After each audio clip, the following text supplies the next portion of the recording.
Good morning અને જય માતાજી. તો સ્વાગત છે આજના નવા મિની વ્લોગમાં. કેમકે આજે આપણે જવાનું છે ભાવનગર. નોકરી આજે રજા રાખેલી છે. અગરબત્તી કરી નીકળી ગયો હનુમાન દાદાના દર્શન કરવા. વાહ બહુ હતો.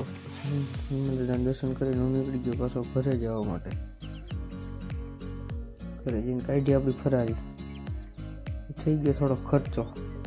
નીકળી ગયો ભાવનગર જવા માટે. મસ્ત મજાના ગીત વાગતા હતા. હું પોગી ગયો. હું તો ભાવનગર જઈને પૈસા ઉપર લીધા આપણે પાસે. મારે જવાનું હતું સિહોર કાંકડી. ત્યાં તો વચ્ચે ટ્રેન આવી ગઈ.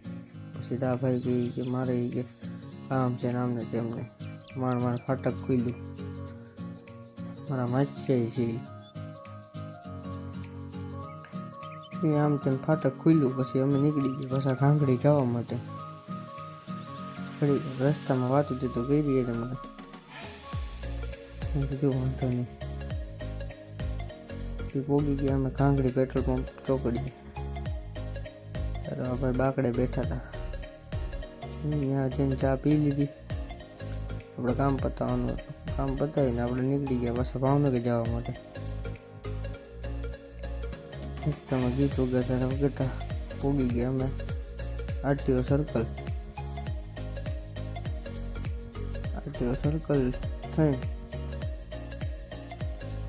ભાઈને મેં કીધું મને માર્કેટમાં ઉતારી દે. કેમકે મારે થોડુંક લેવા જવાનું હતું ફ્રૂટ ને એવું. પછી હું તે માર્કેટમાં ફ્રૂટ ને એવું શાકભાજીને લેવા વહી ગયો.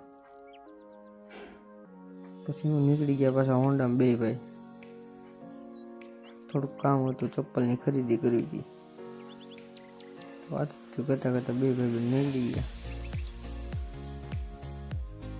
હું નીકળી ગયો પાછો ખત તરફ જવા માટે ભાવનગરથી.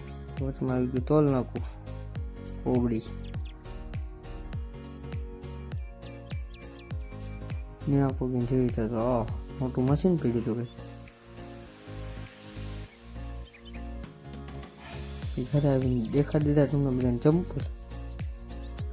હું નીકળી ગયો હનુમાન દાદાના મંદિર બાજુ દર્શન કરવા સાંજની આરતીના. આ છે અમારા આડીધરવાળા હનુમાનજી દાદાનું મંદિર. સનસેટ થતો હતો. આ અમારા બાપુ